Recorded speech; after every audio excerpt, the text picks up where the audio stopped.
Well, good afternoon. I'd like to welcome everybody. My name is Dr. David Canton. I'm the Director of African American Studies at the University of Florida. And welcome to our inaugural to a Dr. King event. As we know, today is his official birthday. Monday is the holiday. And we have a speaker, Dr. Miles Moody. Where do we go from here? Public health and affordable health care. As we know, last year, since March, COVID-19 deaths are disproportionately impacting African American communities, Latino American communities, poor communities. And I figured it'd be a good way to tie Dr. King in healthcare. But before we begin, I'd like to introduce Tiffany Richards, the Program Director of the LGBTQ and Affairs, who will share say a few minutes about what other activities we have for the month of January and into February. Thank you, Dr. Canton. And good afternoon, everyone. Thank you for joining us, and a special thank you to Dr. Moody for being our guest speaker today. As Dr. Canton said, my name is Tiffany Richards, and I am Program Director for LGBTQ Plus Affairs in the Department of Multicultural and Diversity Affairs. Every year, MCDA coordinates UF's MLK celebration. The MLK celebration is a campus-wide celebration honoring Dr. Martin Luther King Jr. and his commitment to social justice through educational programs and service initiatives that are designed to empower us to use our strengths, passions, and talents to better the lives of others and impact our community. For many, Dr. King's legacy is largely understood through his nonviolence work and oratory skills, with less emphasis on his politics and how they shaped his worldview and his praxis. Dr. King was not organized around a single issue and understood systemic oppression and the ways that we are all interconnected. In his famous Christmas sermon of 1967, Dr. King said, "It really boils down to this, that all life is interrelated. We're all caught in an inescapable network of mutuality, tied into a single garment of destiny. Whatever affects one directly affects all indirectly. And so be it health disparities, environmental racism, poverty, inequitable access to education, and other social ills. As long as these issues persist for some, they are a problem for all." For this year's celebration, in addition to honoring the memory of Dr. King, we are also centering the intersecting issues that drove his work.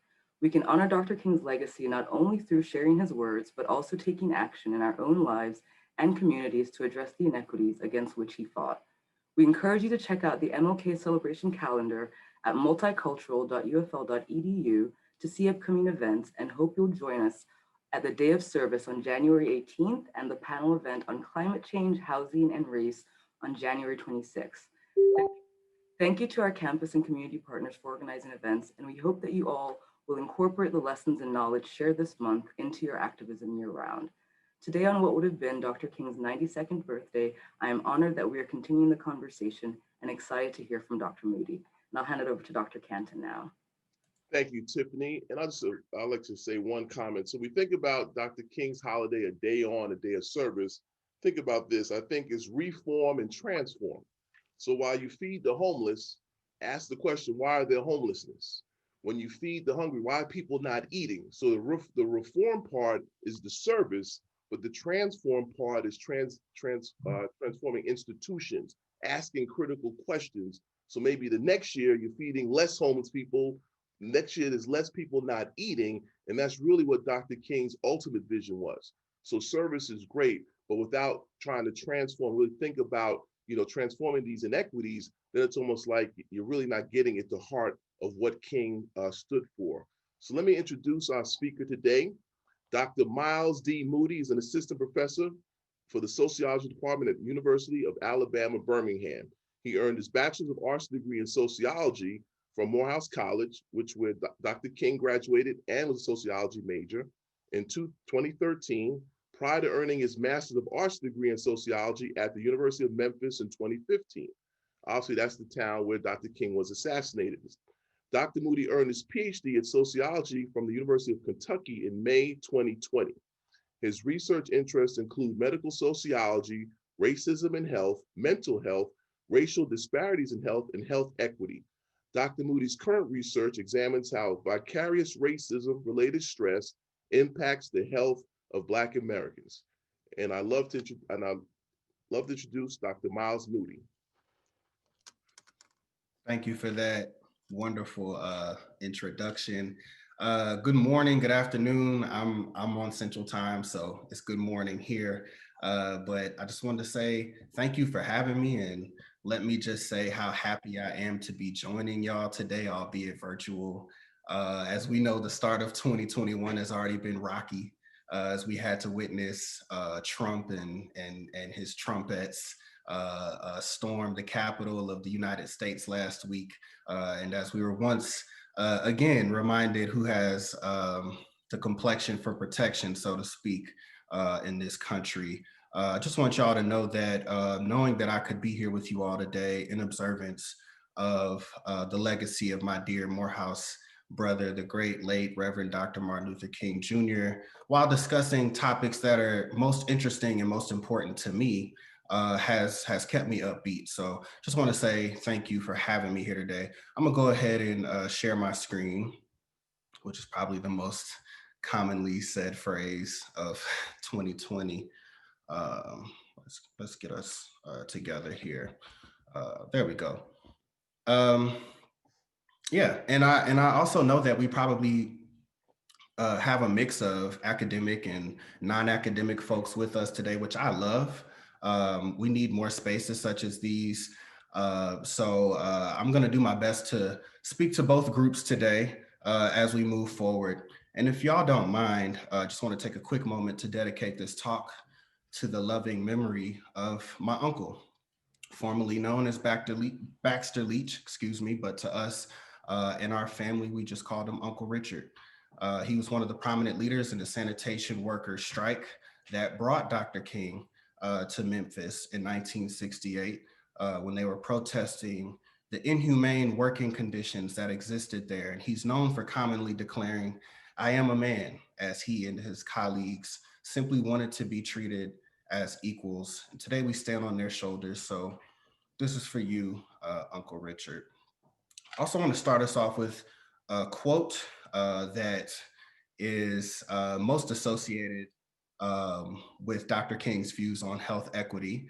And I think that this quote resonates with most of us.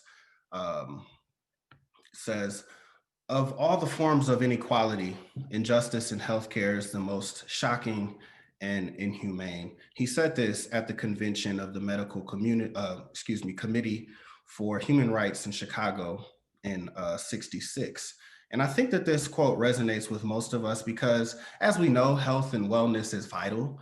As we consider all the other things in life, such as money, success, however you might define that, even commodities, they don't mean a thing if you don't have good health. It's absolutely fundamental to our existence. But if I may, there's another quote that I want to turn our attention to. Um, and I think that it's most fitting, given that the backdrop for today's talk is King's wonderful book, Where Do We Go From Here? Chaos or Community? It also speaks to the heart of today's subject matter. By the way, I'm not a preacher, but I was raised Baptist. So I do like to uphold that tradition of starting out with text with the understanding that it will guide us today.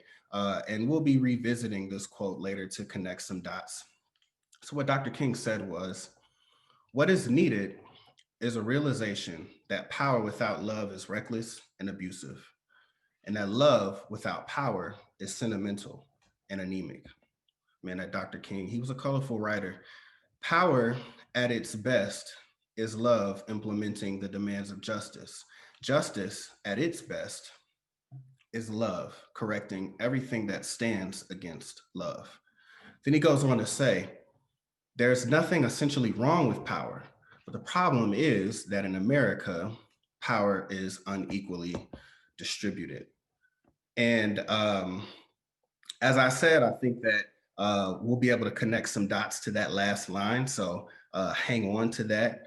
Um, I would like to just briefly go over some of the major overarching points of today.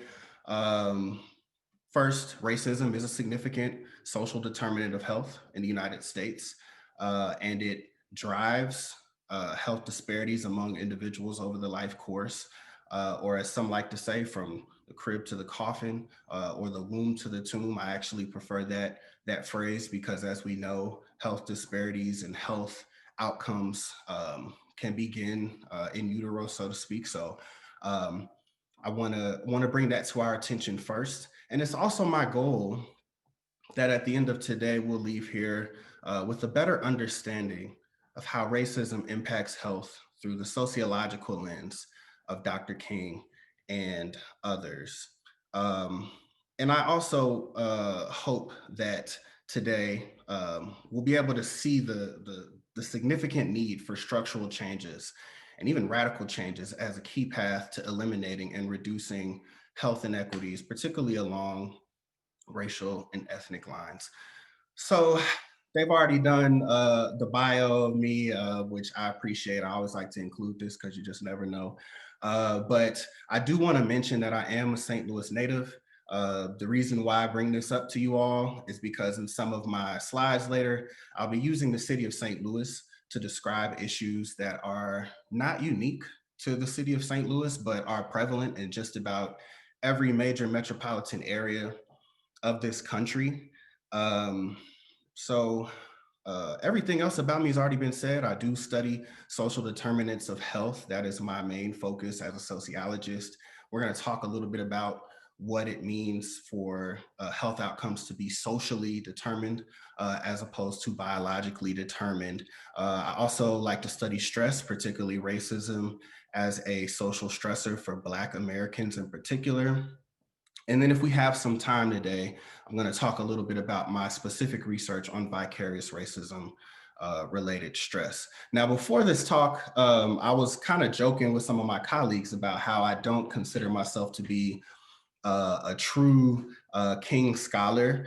And the reason is because as a Morehouse graduate or Morehouse man, as we like to say, I went to school with a lot of King scholars. These were brothers who worked as assistants in King's Chapel on campus. They had regular access to many of the artifacts that were housed on Morehouse's campus. By the way, the vast majority of King's artifacts and texts are going to be found and housed at Morehouse College as well as Boston University for those who are interested. But anyway, I went to school with some of these gentlemen, and let me just tell you, man, these guys, they could tell you just about everything about Dr. King. They could tell you the sandwich that he ordered at the diner when he was arguing with Stokely Carmichael about messaging of the Black Power slogan.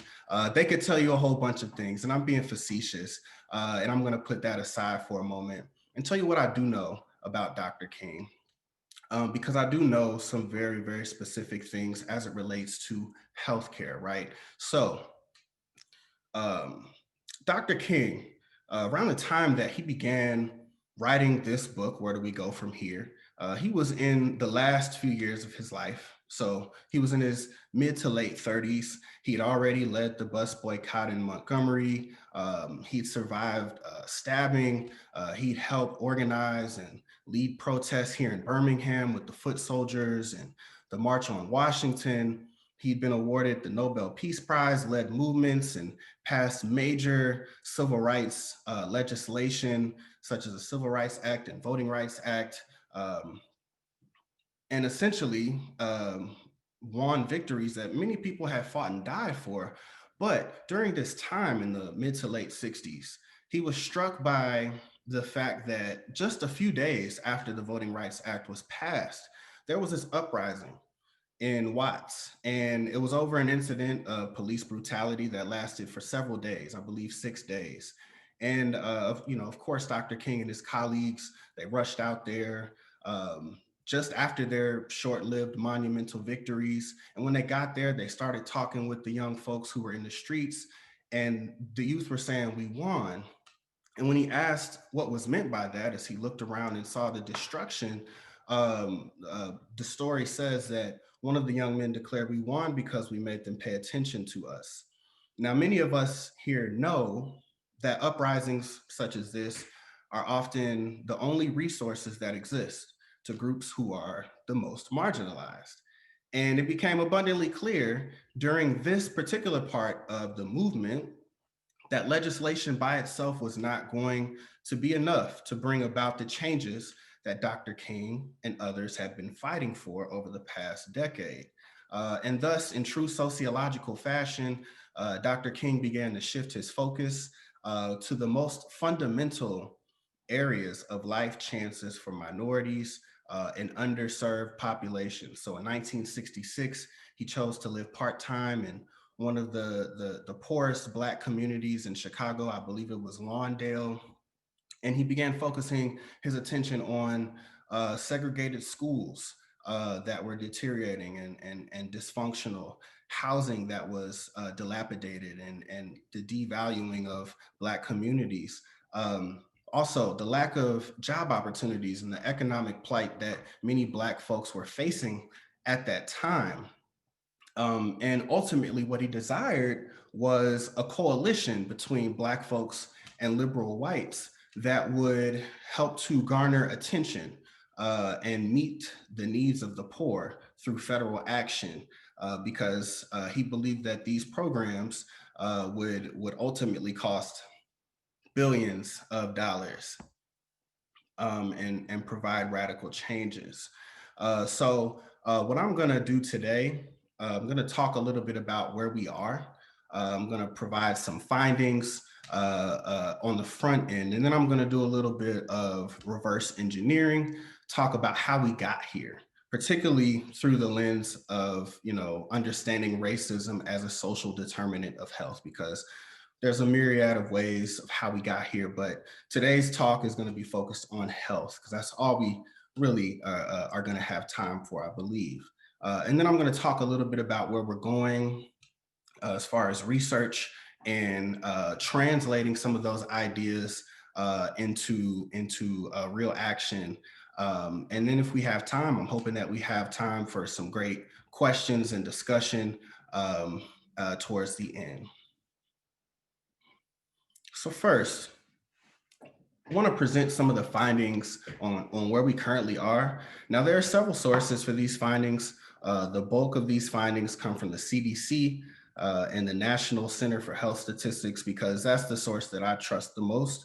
I'd also like to briefly note that, and I always note this before presenting stats, that this is probably the least favorite part of my job. And I'll tell you why, because reporting these numbers is it's very sobering, and I recognize and acknowledge that these are not just data points, but real human lives and experiences. And I apologize in advance if some of this becomes triggering for anyone today. But let's go ahead and get started. So, in this first slide, we have the death rates by race from 2000 to 2017, just to give us a little snapshot of our most recent pre-COVID generation. Here we can see that overall, the death rates have been trending downwards for all groups, which is expected given our societal advances over time. But as we can still see that there are huge, significant disparities between each racial group, such that even with the overall downward trend, and I'm not sure if y'all can even see my mouse, I'm used to having a clicker, but as you can see, Black folks still have the highest death rates, particularly compared to non-Hispanic whites. Let's look at another measure of mortality and life chances. So for life expectancy, this is between the years of 2006 and 2017. And this is based on race and sex. So as we can see, women tend to live longer than men in each group. That's very consistent with the literature. But racial disparities in life expectancy are still maintained within the different genders. So here we have, let's just compare non-Hispanic white women to non-Hispanic Black women. There's still a huge disparity there, such that white women have a higher life expectancy. And then when we come all the way down here, this is where we see Black men's life expectancy. And again, like I said, these are very, very real experiences, right? So I don't want this just to turn into us talking about data. Let's move on to something that's also very, very real, challenges that Black women in particular face with regards to maternity mortality. As we can see here, non-Hispanic Black women have a much higher death rate than other groups. In fact, maternity mortality, and this actually isn't included in the graphic, but the CDC, they did a study using national data from 2007 to 2016 on pregnancy-related deaths. And again, I get no joy out of sharing this. What they found was that women over the age of 30, for women over the age of 30, pregnancy-related mortality rates for Black women and women from indigenous populations was 4 to 5 times higher than it was for white women. Additionally, they found that rates among Black women with a college degree um, or more were 5.2 times higher than that of their white women counterparts. And when they looked at the data from 2007 to 2008 and compared that with data from 2015 to 2016, just a few years ago, they saw that the disparities were maintained and did not significantly change. Let's look at just a couple more outcomes before we get into how we got here. So, or actually before we get into COVID-19.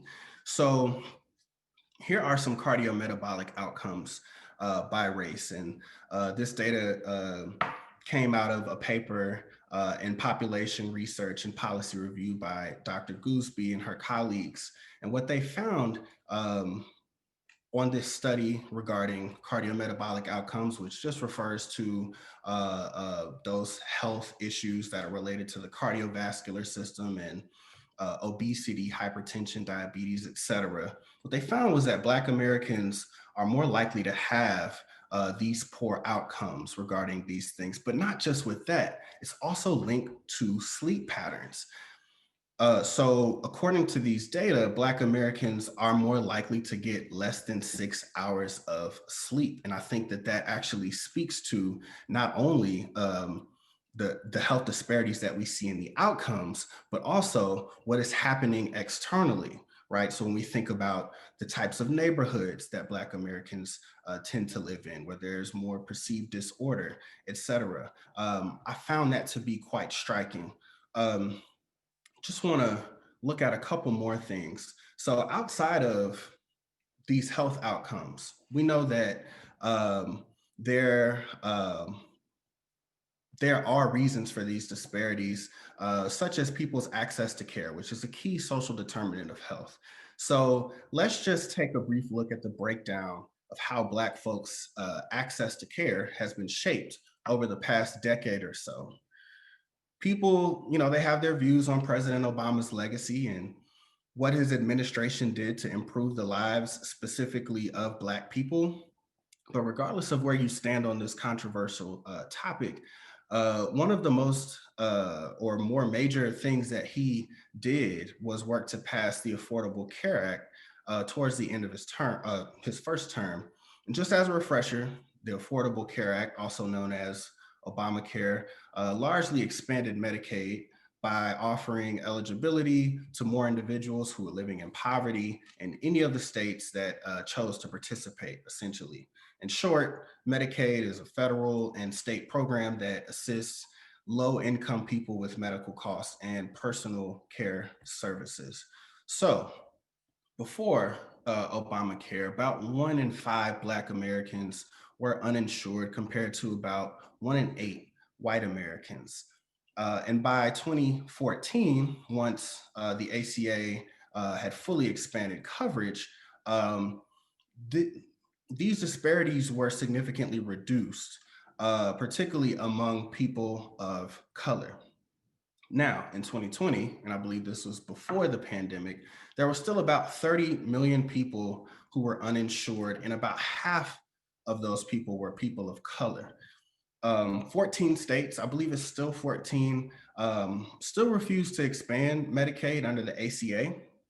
And a significant portion, this is relevant because a significant portion of these states have the largest populations of Black Americans.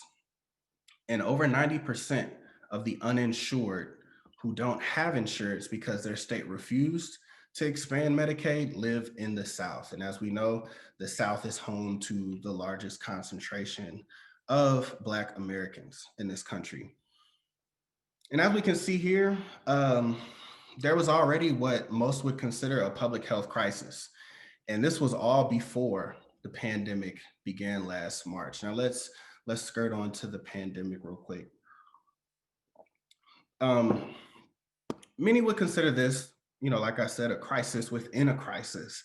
And forgive me if I'm bombarding us with a whole bunch of stats here, but I think it's important and worth noting that by the end of last November, with regards to cases, there were about 1.4 more cases among Black Americans compared to whites, about 4 times as many hospitalizations among Black Americans compared to whites, and about 3 times more deaths among Black Americans compared to whites, up to, I believe, November 30th. Um, and then if we go to the last month or so, which many would consider, or actually which the numbers show was certainly the deadliest time, unfortunately for Americans who are battling this disease, we can look at some of the death rates and we can still see, I don't know if y'all can see my mouse, we can still see a huge disparity between the Black death rates, which is the dark green, and the white death rates, which is the navy blue. And so far, Black and Indigenous Americans have suffered the highest rates of loss between December 8th of 2020 and January 5th of this year. And so far, about 1 in 735 Black Americans have died from COVID-19. Of course, there are key reasons for these disparities. I think that they've been kind of hammered home thus far in the media, so I don't want to spend too much time on this. Instead, I want to talk about how we got here. But as we know, there are disparities, particularly when we think about the risks and the comorbidities that Black Americans face, as well as us being disproportionately represented among those who may not be able to distance as easily. So, as promised, I want to talk about how we got here because those are just a few stats just to kind of paint the picture of where we are. But I do want to talk about how we got here, particularly through the framework of racism as a social determinant of health. So, um, just want to give a broad overview. I hope that my historians, don't cringe too much, but I am going to speed through this a little bit just to make sure we can get to, some of the research later. So, even before Dr. King was born, it had become known that the causes of health disparities were not necessarily rooted in biological causes as much as they were rooted in social causes. And this was pointed out by Du Bois, particularly when he was doing his work in Philadelphia. There's a book that he wrote called The Philadelphia Negro that explains this in chapter 10. But essentially what he noticed was that the living conditions that Black Americans endured, their working conditions, the fact that opportunities for mobility were not as present as they were for whites. Those were the largest drivers of the health, the poor health outcomes that he was witnessing among the residents of Philadelphia. And that can be said about, like I said, any major metropolitan area of this country. Okay, so we want to think about social determinants of health. That is what we mean. Drivers of health that come from our external social environment.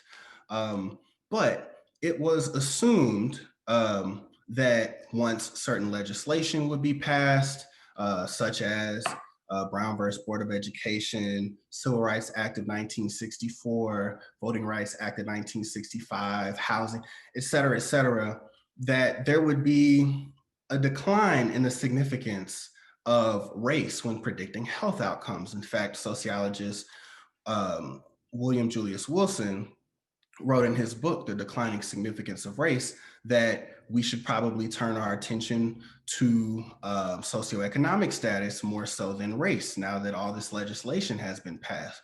But what they found, researchers and activists alike, was that the problems and the disparities still existed along racial and ethnic lines even after legislation was passed. And this is largely due to the fact that race and socioeconomic status, so people's level of income as well as their education levels, are usually intertwined. Also, they noticed that at every single level of socioeconomic status, there were still these health disparities. So, what this means is that for a white, or excuse me, for a black individual who is making the same amount of money, let's say $80,000 or $50,000 maybe at that time, compared to a white individual who was making that amount of money, they were still doing worse. So these disparities exist even after controlling for socioeconomic status. One explanation was, of course, racism. And that is what we're going to be talking about today. But before we talk about it, or actually as we're talking about it, I want to make sure that we have the same working definition. This is important because structural racism is a term that gets thrown around a lot today, particularly in the media, but people don't always provide a key definition for it, or better yet, a framework for understanding how we can point it out in our everyday lives and in society. So I'm going to do that for us real quick. So structural racism, and this comes from Bonilla Silva. He's a prominent race scholar in the field of sociology. It's an organized system, and that's a key part. It's an organized system that categorizes population groups into races and uses this ranking to preferentially allocate societal goods and resources to groups regarded as superior. The reason why I put this in bold, the organized system, and forgive me, I go into teacher mode sometimes, but I was using a textbook to teach my students last semester in my intro to sociology courses. And they taught in the book that for every ism, whether it be racism, sexism, heterosexism, et cetera, that they were pretty much just belief systems, right? It's the belief that X, Y, and Z. But I found that a bit troubling because, as we know, that can sound a bit airy fairy to some people, and it might not fully translate into what we know to be the full concrete manifestations of something like racism. So I bring that up to say that racism includes belief system, but there's more to the story, and we're going to talk about it. Again, I want to bring us back to this quote, particularly that last part, right? So when we think about the problem with power, or excuse me, the problem is that in America, power is unequally distributed. That is the key part, and it operates through racism as well. So real quick, I want to talk about racism as a social determinant of health, and then I'm going to get back to that slide just to kind of connect some dots on how we can view structural racism in society. Um, Here is a figure to the right that comes from a paper by Dr. David Williams, who's one of the leading scholars on racism and health. And he's, I believe, one of the chairs for public health at Harvard. But essentially, there are multiple types of racism. We tend to focus on three in particular: cultural racism, institutional racism, and interpersonal racism. And these all can have huge impacts on our health. I'm going to explain how in later slides. And then there's that last one, internalized racism. We don't talk about that one a whole lot in regards to health, and probably not going to really talk about it today. But I did want to put that out there. In addition to gendered racism, I also think that is important as well. It doesn't get talked about a lot. How, for example, Black women, they may face different forms of racism just resulting from the fact that they are at the intersection of oppression for race and gender. But given the time that we have today, I'm just going to talk about cultural racism for a moment, okay? Because as we can see here, and I don't mean to jump slides, cultural racism, um, while it is not the last step of racism, it does tend to undergird and prop up many of the other forms of racism. And I'm going to show you how with this brief illustration or example of implicit associations. So there are common studies out there that have measured those associations that are considered to be embedded, culturally embedded within our psyche as Americans. And essentially, what they found is that there is there's a set of associations that are strongly associated and clustered together when we run statistical analyses for this, such that in the minds of most Americans, when they think of Black, they think of poor, violent, religious, perhaps lazy and cheerful, whereas for white, wealthy, progressive, conventional, stubborn, and successful.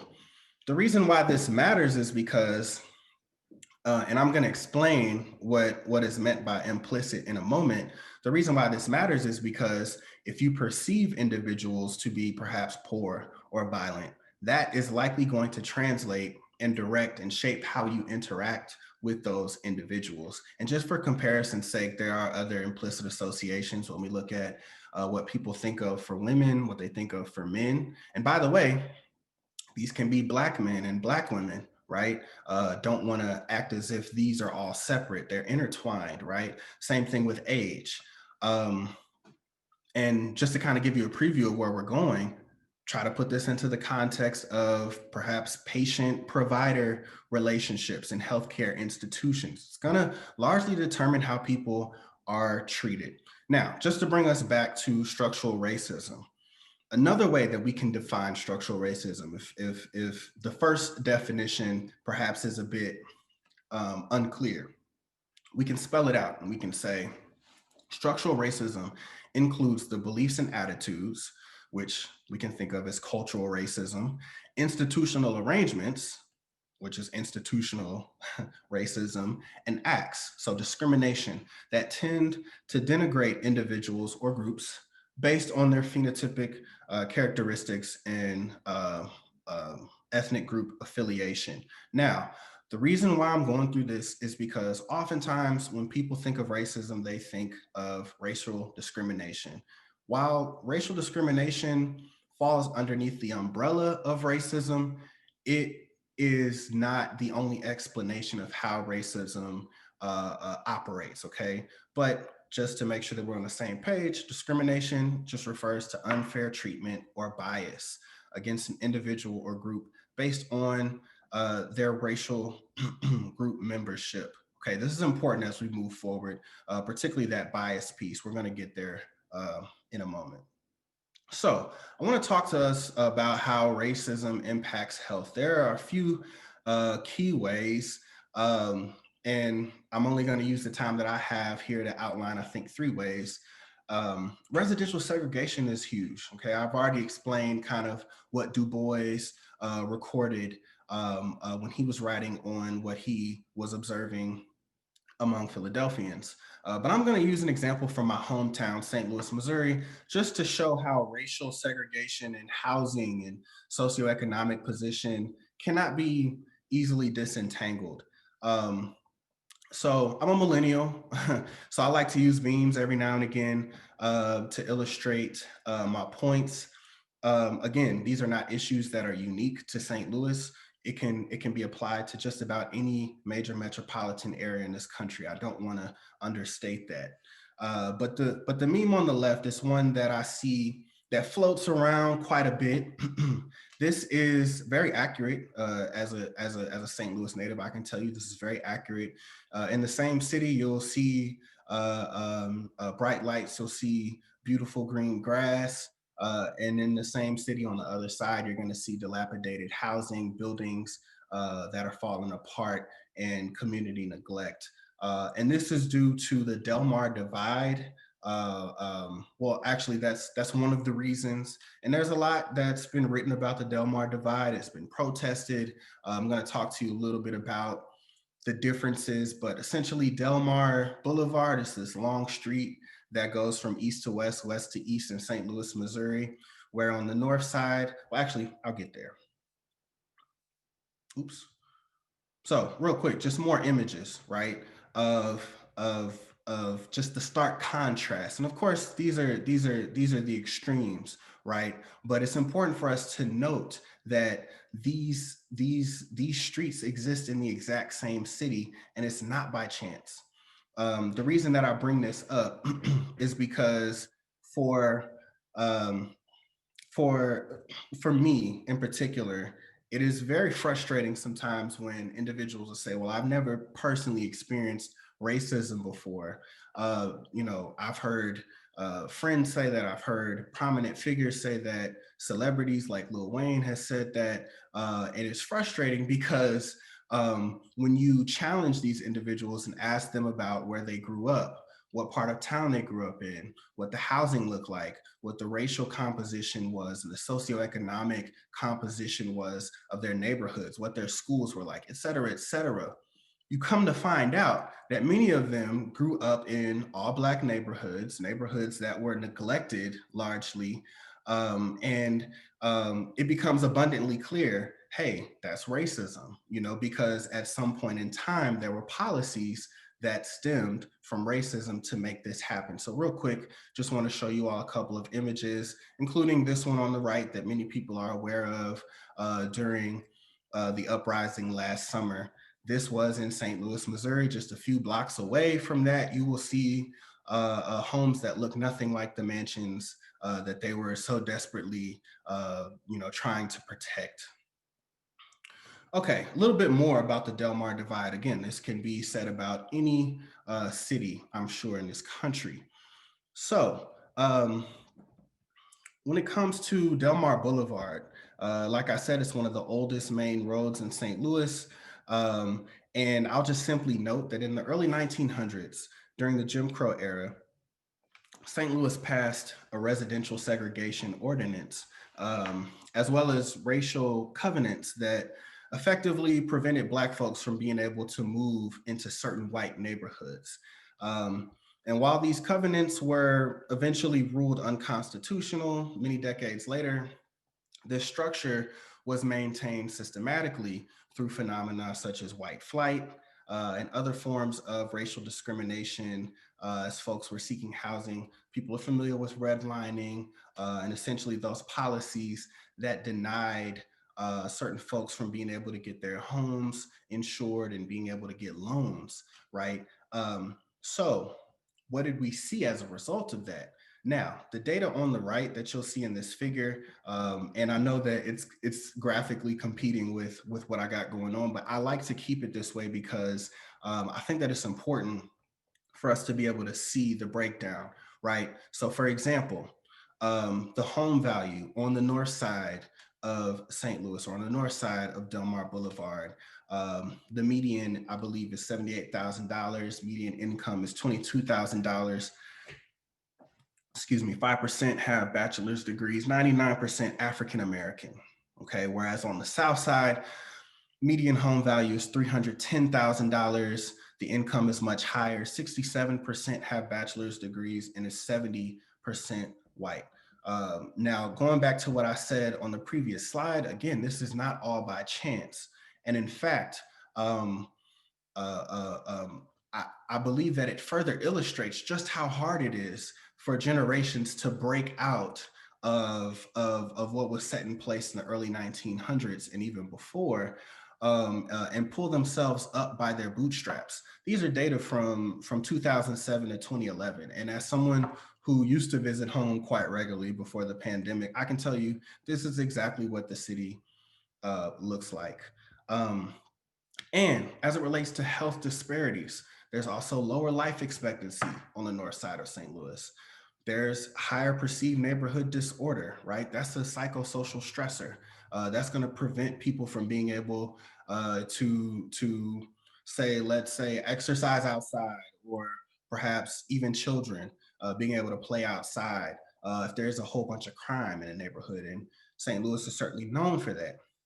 Also, where we live, it fundamentally determines our access to our opportunities to be healthy, right? So I mentioned exercise, but also people know about food deserts, right? But oftentimes in these neglected communities, if there's not perhaps a place where you can go, to get fresh food options or to have those options nearby, oftentimes people are going to have to rely on perhaps gas stations or fast food, which is going to be much more prominent in these areas. But outside of the basic stuff, we want to go to something like a pandemic, right? It's also going to determine the resources that people in those neighborhoods are going to get, particularly the timing, right? So, I, actually, I want to show you real quick on this next slide. It's by no coincidence that if you can see the cases per 100 residents, there are much more. There are higher case rates concentrated on the north side of St. Louis compared to the south side of St. Louis. In addition, Black neighborhoods in St. Louis were the last to receive testing sites. I believe there was about a 3-week difference that I was observing, as well as my family members were observing back in the spring of last year when everyone was waiting on their testing site. Right? These are very, very real things that have real consequences for people when it comes to a public health crisis like a pandemic, right? But the point I want to make here is that residential segregation, huge driver of health disparities.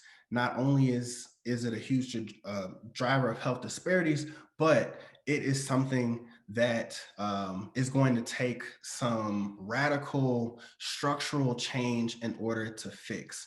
And even fixing policies and legislation like adding the Affordable Health Care Act and expanding Medicaid is not going to fully solve the issue that we have here with residential segregation. The next thing that I want to talk about with regards to how health can be impacted by racism is racial discrimination. So I defined what that was already.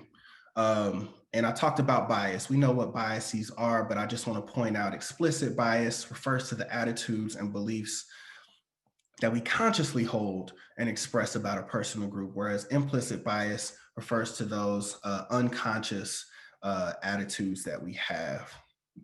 But whether they be explicit or implicit, bias is going to have an impact on the way that people are treated, right? So they're going to shape our perceptions, they're going to shape attitudes, behaviors, where attention is focused, our listening skills, micro affirmations, and empathy. Let's place all of these items within the context of healthcare, particularly the patient-provider relationship, okay? And I just want to harken back to what I said earlier.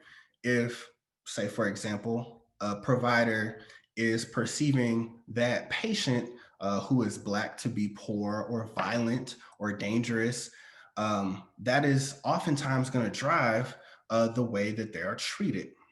Let's look at some studies real quick that have documented this, right? So it's no secret, but there have been many studies, particularly over the past couple of decades, that have shown that Black people are perceived to be able to endure more pain than white people.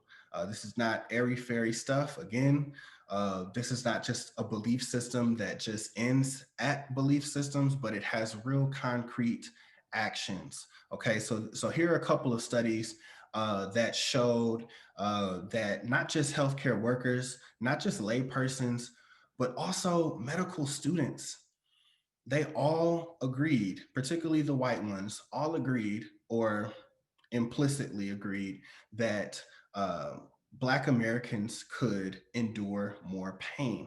Now, how does this manifest itself in the healthcare system? Well, there are studies that have shown that a Black person who goes to the ER is less likely to receive pain medication. This study was done in California and it was done in Atlanta.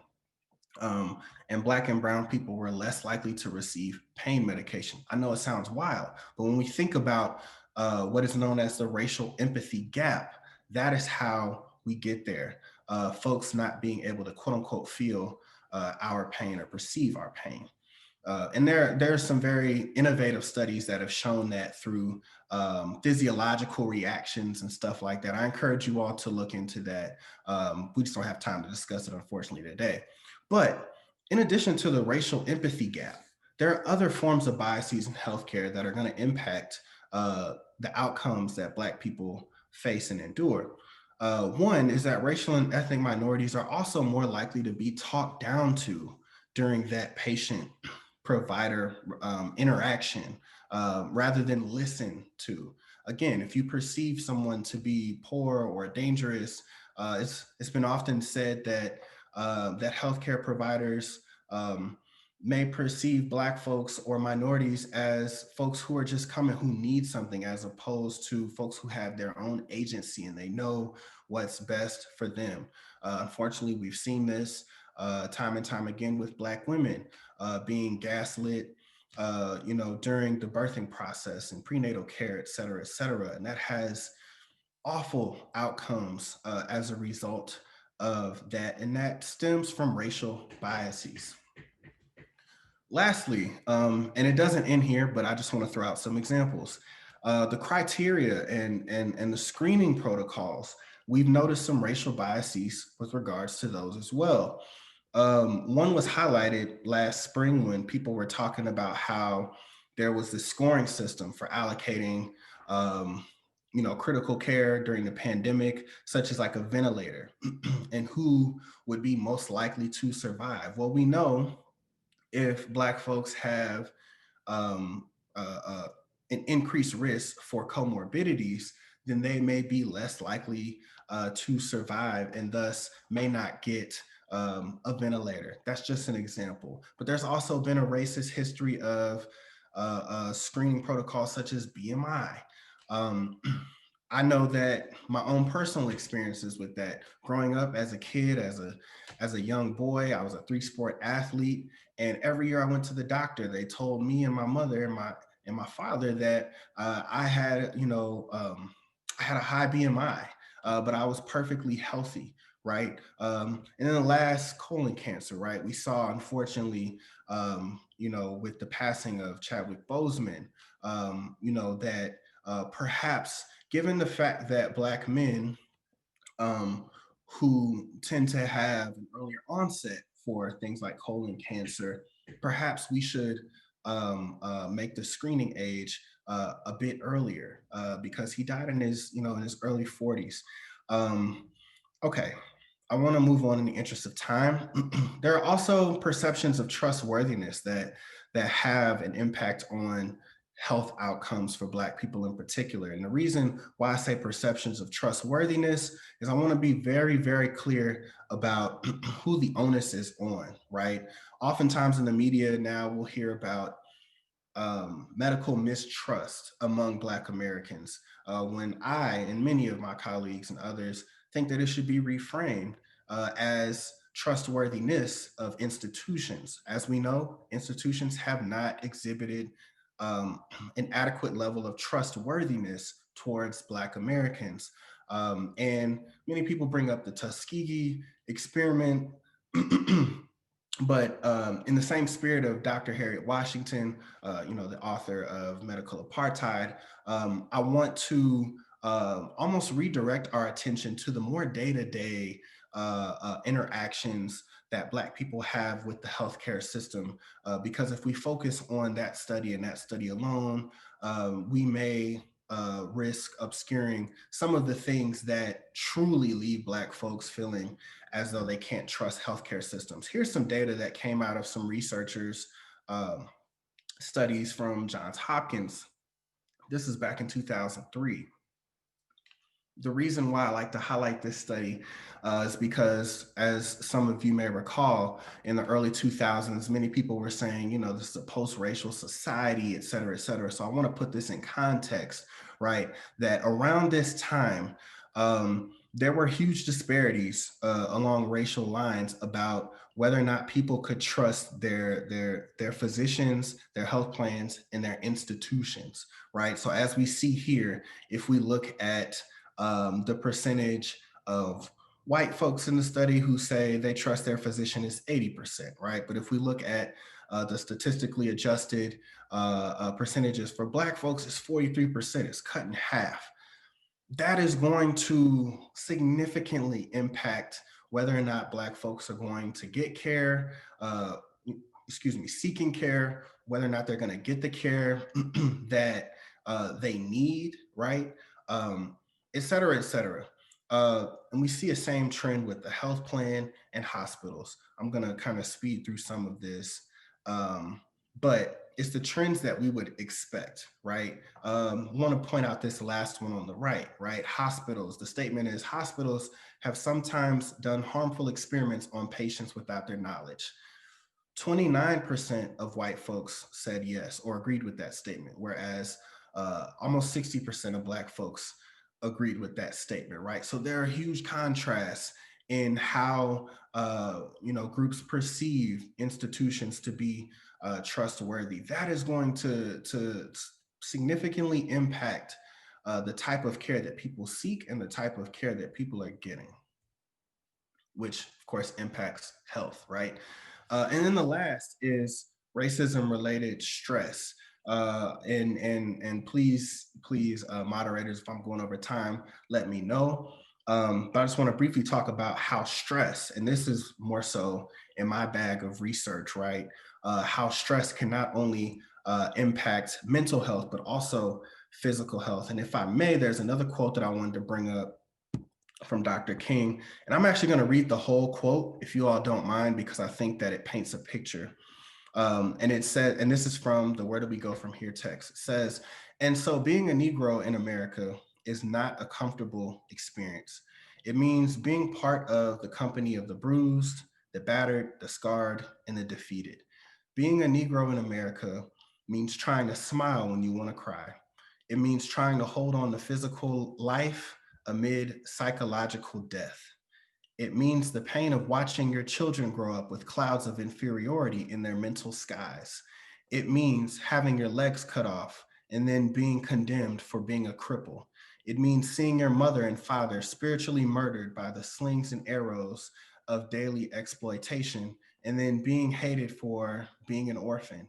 Being a Negro in America means listening to suburban politicians talk eloquently against open housing while arguing in the same breath that they aren't racist.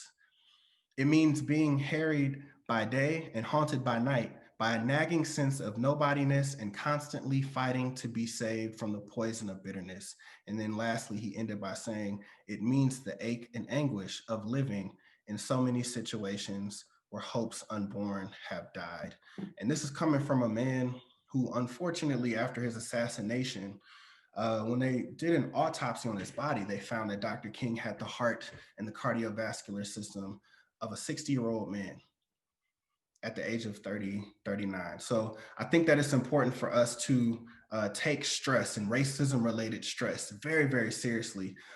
We have this saying, in our community amongst Black folks that Black don't crack. And while I have a whole bunch of pride, in our aesthetics, as a researcher, I know that on the inside, there are definitely some things that are happening that need to be fixed, right? So briefly, let's just think about racism related stress as regular stress, right? Which we know how that operates, but it is specific to racial and ethnic minorities who endure racism. Okay, so that's an added layer of stress that white Americans do not have to endure. Okay, so again, if we're thinking about it through the stress framework or racism related stress framework, we know that exposure to stress can lead individuals to have to endure negative emotional states and psychological distress that can impact physical health, right?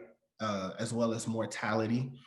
But Also, the overall experience of stress can impact our health in many ways based on how it's going to drive our health behaviors, right? So, for example, the coping experience. Many folks, we know that there are coping responses and coping options that, while they may alleviate or temporarily alleviate some of those stress responses and manifestations, in the long run, they can harm us. So, substance use, right? Alcohol, tobacco use, drug use, etc. And then even perhaps neglecting some of the positive health behaviors, such as exercise, or perhaps having your sleep impacted, the sleep quality. Again, that's why I showed that data at the top of our talk today, right? All these things are going to be impacted by racism related stress and the stress experience overall. Lastly, I don't want to get too much into the biological side of things because I can get a bit jargony, but there is something that fundamentally happens to physiological systems in response to stress. So, for example, the immune system, right? Many of those factors, honestly, some of those hormones can be harmful and toxic to other parts of your body and other parts of life, such as sleep, right? So you don't want a whole bunch of stress hormones running throughout your body, because ultimately it's going to fundamentally change not only how your body operates, but even neurologically, so your brain.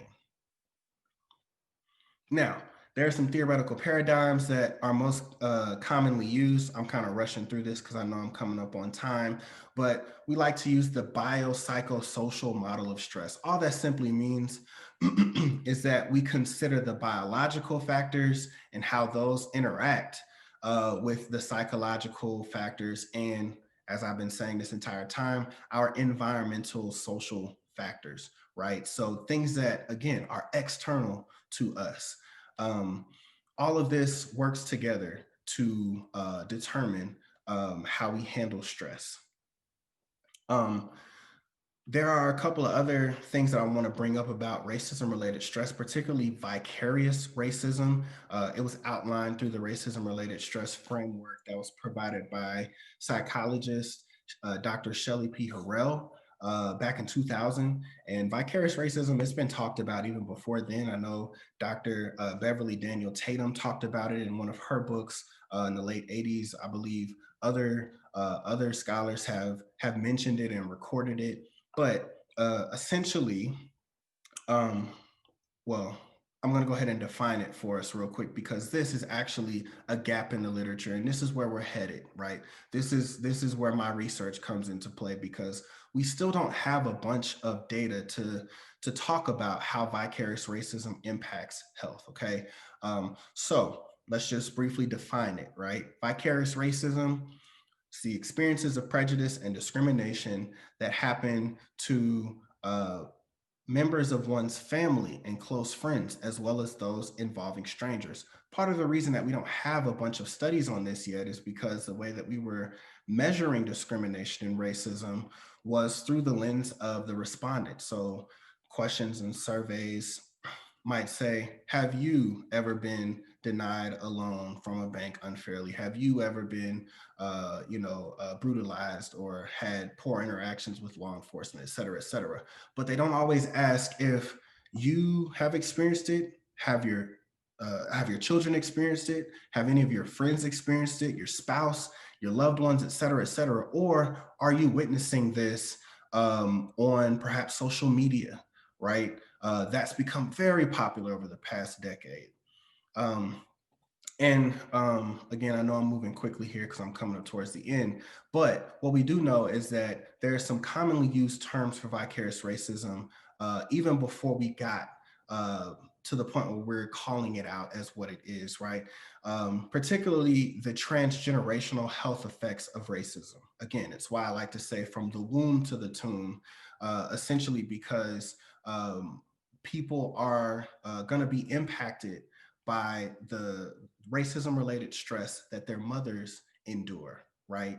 And we know this because there's a bunch of data that suggest and that show that not only are Black children more likely to be born preterm and have low birth weight, but there's also mortality rates associated with that as well, and that comes through the experiences of the parent, as well as there are these post-birth caregiver pathways. So if parents are experiencing racism related stress, that may impact their parenting practices, which can impact the child, right?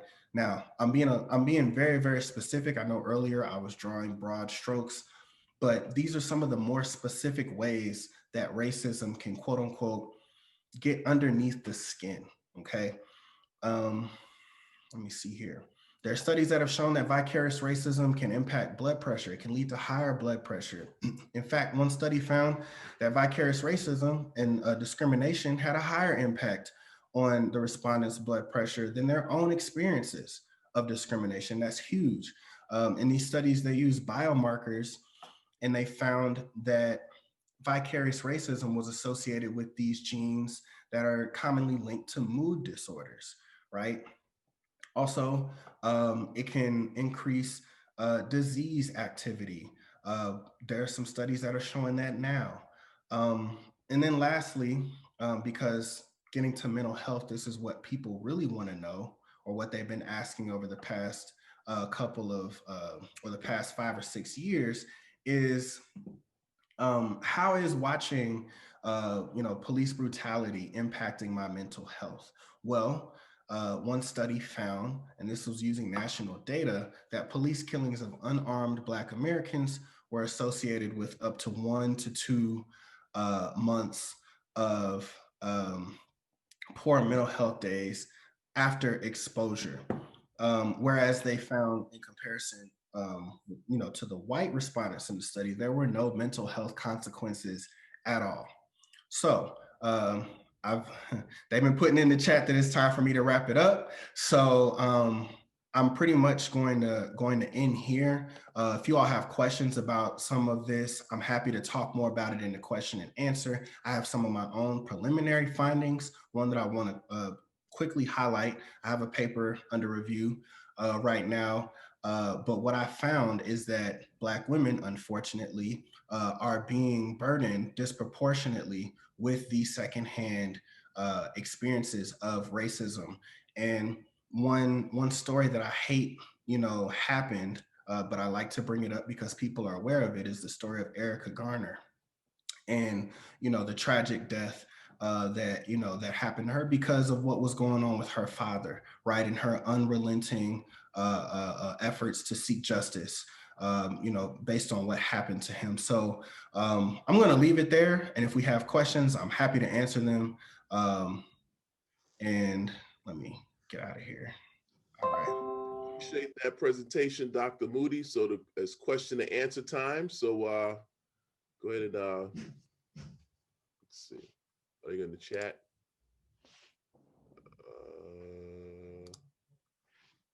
All right, let's see. I noticed, I can read them out. I noticed that Hispanic women have the best numbers for both how long they live and maternity mortality. Do we know why? That's a great question.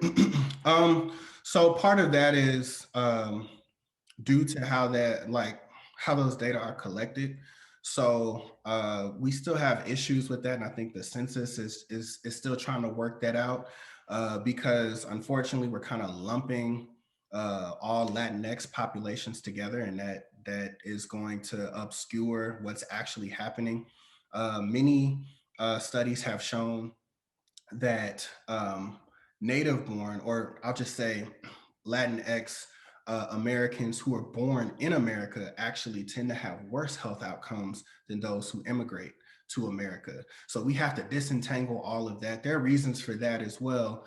But if we just think about America and the conditions that many Latinx individuals are born into, I kind of described some of that earlier with the residential segregation piece. It's kind of the same thing going on there. Whereas those who come to America tend to view this as a better place for opportunity and better life chances. So the I guess the main answer to that question is the data aren't always being collected properly for us to be able to delineate between different groups, and that's something that needs to change. All right, anonymous attendee, cardiometabolic outcomes. How does this play out by socioeconomics? Yeah, that's a great question. Well, um, I would say that what is shown empirically is pretty much how we would understand it theoretically. So those individuals who um, live in neighborhoods, or let's just say are in closer proximity to healthier food options, we'll just say. So, your Whole Foods and Trader Joe's, if you live closer to those places, you're more likely to have access to better food, better treatment, better schools, et cetera, because all of those are going to be inextricably linked.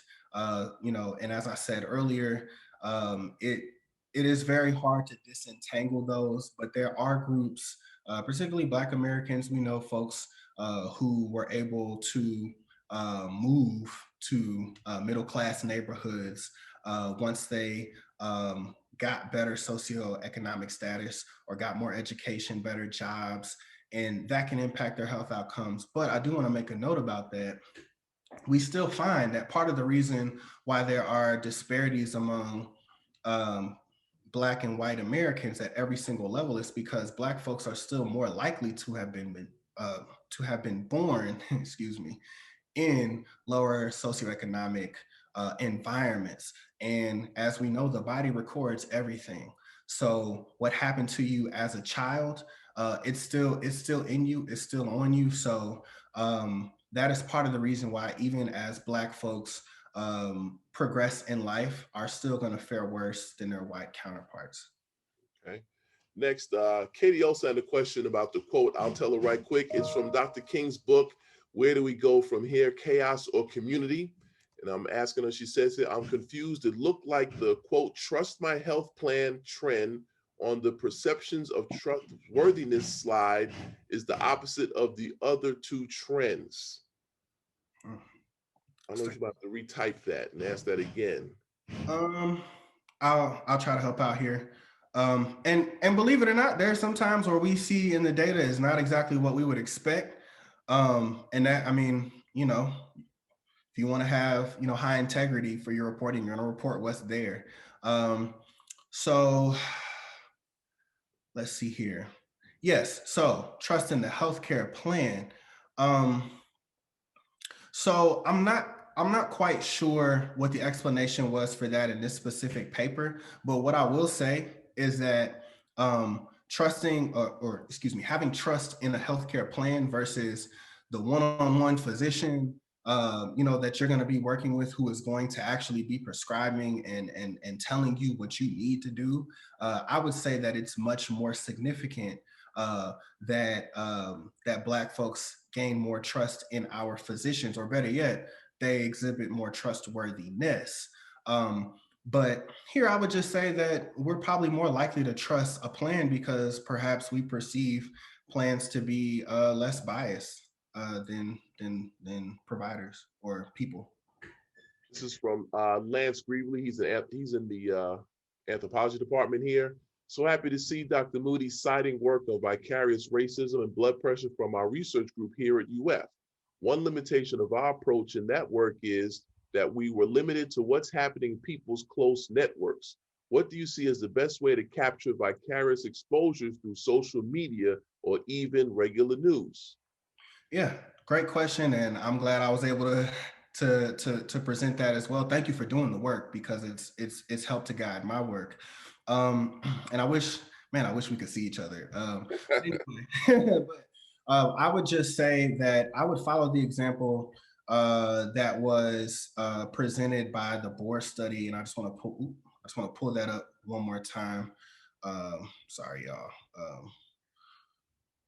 The Bohr study here, where they took some national data, I believe. Um, what they did was, because I'm just trying to remember, they combined data. So they took data um, from communities. I don't quite remember exactly how they did it, but essentially what they did was they matched police killings with um, people's survey answers to questions about mental health, and they aligned those in a way that they could measure it together in the same data set. And I would say that's probably the best way to start doing it, but I don't know about how to collect data specifically through social media yet. I think that's something that's still being worked through. That's not necessarily my area of expertise just yet. Right now, I'm focusing on, like you all said, close networks, because that's the only data that I've been able to get my hands on so far.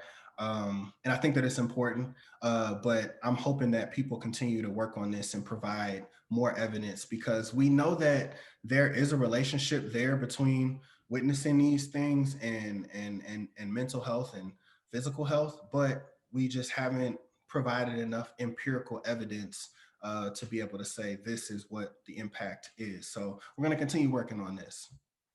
Next is Emily, I won't say her last name, like Thatch.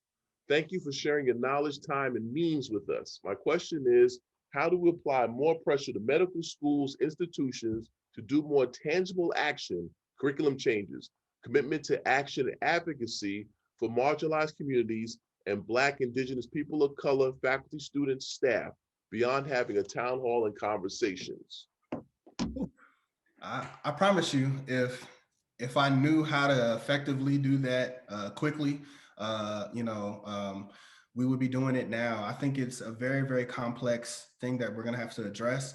But kind of keeping with the entire framework of this talk, and really where I believe Dr. King was, is that it's going to take radical changes, particularly to our communities, because as we saw with legislation, you can pass legislation, or you can have implicit bias trainings, and there's some data that suggests they're not even effective. Unfortunately, you can do all of these things, but unfortunately, it may seem or it may be kind of like a band-aid on, for lack of a better example, like a gunshot wound or something like that. It's not going to fix the problem, is my point. What we'll need to do is radically change the ways that people are brought up, because implicit biases and implicit associations, those are so deeply embedded within our culture and our psyche as Americans that it many people just, okay, I'm not always an optimist, but many people are not going to be able to just unlearn that. So that's my short answer to that. Unfortunately, I wish I had a brighter answer to give. Okay, that was fantastic, very informative. Thank you. Who was a psychiatrist you mentioned earlier?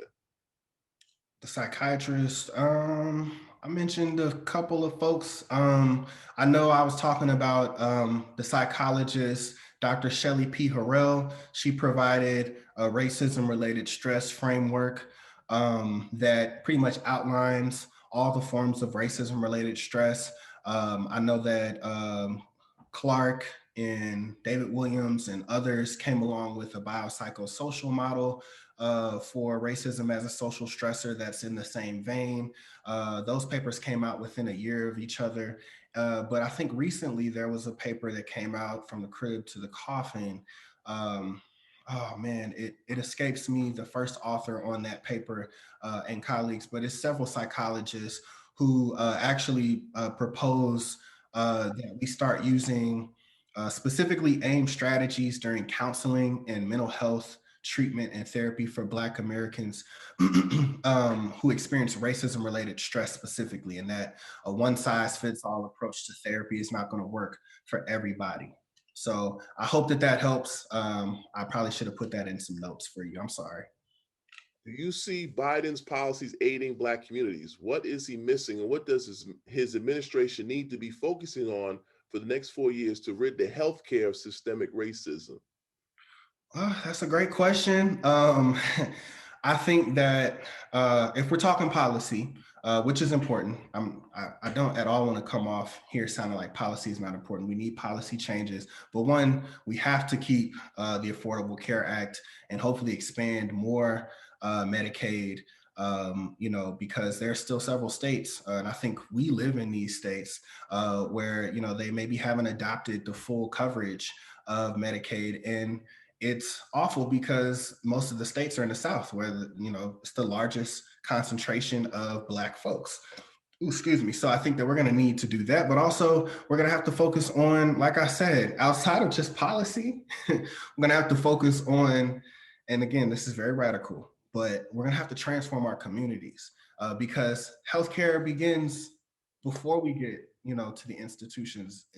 It starts on, or excuse me, it starts where we live. It starts the schools, that we go to, the jobs that people have, their working conditions, right? That is where healthcare begins, because yeah, if you don't have a healthy environment to live in, to work in, to play in, to work in, you're not going to be healthy regardless of what happens to policy. What anonymous attendee, what role do you think the mental health field should play in helping to address the health inequities we see in communities of color? Yeah, it's a great question. Again, and I think this kind of goes back to what I was saying a couple of answers ago. We're going to need specific strategies that are aimed towards providing counseling specifically for racism related stress, um, but not just racism related stress that is also, as I like to say, patterned by racism. So even though every Black person may not feel as though they've had poor encounters with law enforcement, for example, or they've been treated unfairly by someone in a public space. Black people are still more likely to live in conditions that are stressful. I talked earlier about perceived neighborhood disorder. So if you have a lot of crime in your neighborhood, are you going to be able to be as at peace, right, as someone who doesn't, and maybe you just want to go for a walk or something like that? Or you're gonna have to worry about every time you leave your house, or better yet, even while you're in your house, do you feel safe, right? These are things that are patterned by racism because residential segregation is a product of racist policies. So I think that we're going to need strategies that are aimed at specifically helping people combat those issues. And I know that many providers are already working on that. I don't want to undermine the work of our great therapists and counselors, but we actually need more. And quite frankly, Black folks are going to have to start utilizing these services more. And I'm not putting that on us. I know that access to care has not always been afforded to us, but at the same time, if you do have access and you're dealing with these things, you might want to, seek some treatment or seek some help. It can be good for you. At the conclusion of where do we go from here, Dr. King includes an appendix with programs and prospects that outlines recommendations for education, employment, rights, and housing. He does not include a policy recommendation for healthcare. Why do you think that is? For every reason I've been saying is that if we want to address healthcare, we have to think about. I'll put it to you like this because I don't want to keep saying the same thing over and over. I think that's a wonderful question. Um, we can think of our healthcare system, and some people have used this term before, as a sick care system, meaning that a lot of people end up using healthcare when they're sick, and by then it's already too late. So again, if you are if you are brought up in a healthier environment, you may not have to depend on the system as much to promote your health outcomes in a more positive way, because you've already had for example, a healthy place to grow up, good schools to go to, opportunities for increasing your socioeconomic status. So jobs, but not just jobs, because a lot of people like to throw out, well, there are more jobs now than there were. Well, what types of jobs, right? And how much, are these jobs paying? Right. So stuff like that matters as well. So I think that is why Dr. King probably left that out in true sociological fashion. Great talk. Thank you for some resources. The Bob Graham Center's Civic Scholars Program is focusing on the social determinants of health in the state of Florida this semester. What baseline county level data will facilitate this kind of research for future research on the social determinants of health? I'm sorry, could you leave that? Could you read that last part for What, me? what baseline county level data will facilitate this kind of research for future research on the social determinants of health? That is a great question. I'm trying to think of data sources now because I know that people, have cited some of them. Um, I mean, I often, like I said, I like to use data that's provided, through the CDC and the National Health um, um, Center, or excuse me, National Center for Health Statistics. I think that they kind of have a good centralized location of that. I know Johns Hopkins has been collecting aggregates of data, perhaps at the county level. But I apologize if you all want to email me. I could probably answer that question after we get off of You want this. to put your email in the chat? Yeah, that'd be great. You can share that. There's some good questions coming up here, and we're up against time. So I'm gonna ask this one last question. For those that I didn't ask you a question, maybe reach out to Dr. Moody. Great presentation. We can probably go all day. Um, so I guess in terms of agency, well, how do you see arts in the cultural sector playing a collaborative role along with public health sector in the building and rebuilding of communities? Arts. That's a great question. And I think that the arts, as someone who's always valued the arts, I think that it's important that we keep them first of all and protect the arts. There's been an assault on them, but I think that that's where some of the key innovation, is born. So I would say, as someone who's not an artist or someone who is not deeply grounded in that area, I don't have a straight answer for that. But what I will say is that if there are ways to collaborate, I think that that would be most useful. And perhaps maybe disseminating information in ways that reach more parts of our communities, because dissemination has often been an issue, particularly, for those of us who are considered to just work in our silos, right? In our ivory white towers or what have you. I think that they could help in, the process of dissemination of findings, but also creative ways of getting people more engaged, and using and utilizing more health services that are being offered. I don't want to undermine, again, the work and the services that are being offered at the community level, particularly with grassroots organizations.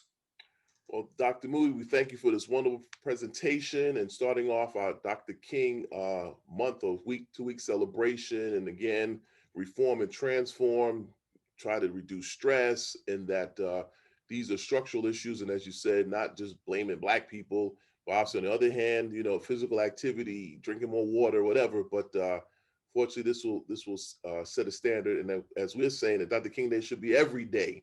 So hopefully, from this talk that we continue thinking about focusing on our health. I'd like to thank our sponsors for this event. You mind putting the sponsors up?